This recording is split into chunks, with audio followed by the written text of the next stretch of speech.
नमस्कार, मैं हूं हरमनप्रीत कौर और आप देख रहे हैं दिन भर टीवी।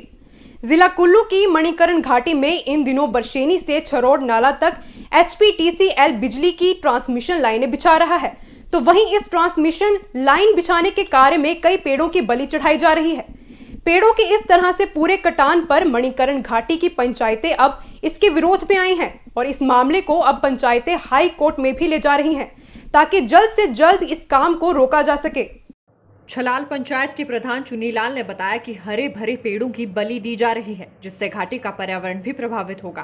प्रधान चुनीलाल ने बताया कि इस काम के लिए मणिकरण घाटी की 9 पंचायतों में से सिर्फ 2 पंचायतों की NOC ली गई है, जबकि बाकी 7 पंचायतों ने इस काम के लिए अपनी NOC नहीं दी है। अगर इस तरह से हरे भरे पेड़ों को काटा जा रहा है तो इससे मणिकरण घाटी का पर्यावरण भी काफी खराब होगा और खराब पर्यावरण का परिणाम यहाँ के ग्रामीणों को भुगतना होगा। चुनीलाल ने कहा कि इस मामले को लेकर अब मणिकरण घाटी के 7 पंचायतों के लोग हाई कोर्ट में जाएंगे और हाई कोर्ट से भी मांग रखी जाएगी कि इस मामले में तुरंत स्टे लगाकर इस काम को रोका जाए।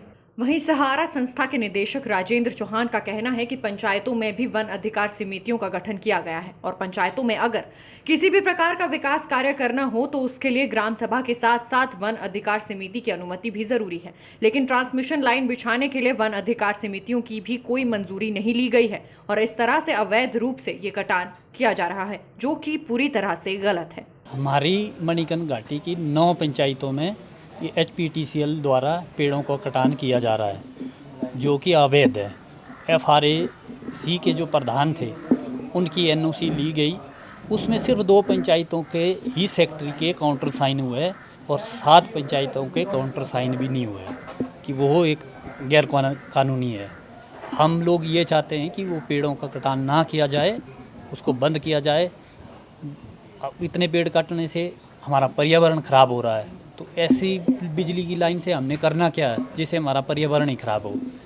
तो हम लोग जैसे पुराने थे वैसे ही हमारे को रहना दिया जाए, हमारे पेड़ों का कटान ना किया जाए और तुरंत प्रभाव से बंद किया जाए। वो लाइन बरशैनी टू छरोड़ नाला जा रही है इनका सब स्टेशन छरोड़ नाला में बन रहा है। ये ट्रांसमिशन लाइन का नाम ही है बरशैनी टू छरोड़ नाला। 7 पंचायतों की, उसमें से 2 पंचायतों की मिली हुई है। एक तो बरशैनी, एक मेरे को याद नहीं है ब्रांड है कि कौन है, हाँ 6 और 2 पंचायतों के काउंटर साइन हुए सेक्रेटरियों के, जो कि अथोराइज होता है सरकार की तरफ से पंचायत सेक्रेटरी।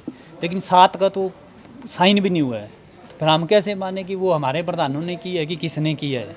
हम तो हाई कोर्ट जाएंगे, हम हाई कोर्ट जाएंगे और हाई कोर्ट से भी हमारा निवेदन यही होगा कि तुरंत प्रभाव से स्टे लगा दिया जाए, पेड़ों को ना काटा जाए।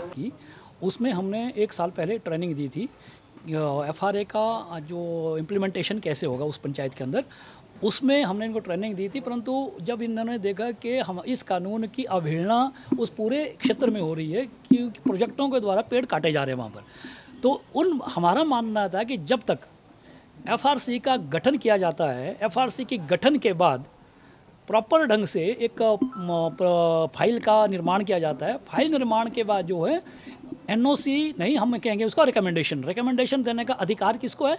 FRC को। परंतु इनके केस में क्या हुआ है? इनके केस में ये हुआ है कि सभी के सभी रिकमेंडेशन FRC से नहीं ले गए, जबकि ये जनरल हाउस में पास करना पड़ता था।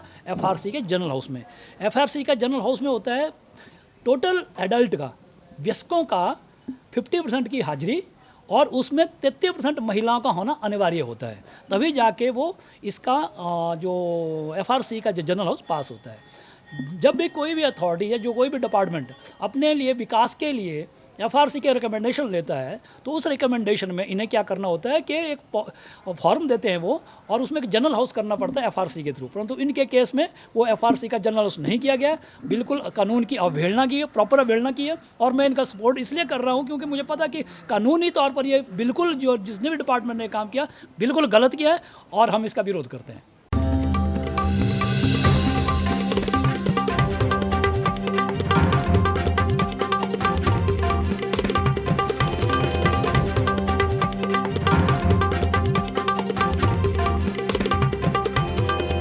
दिन भर मीडिया नेटवर्क, हर दिन कुछ खास।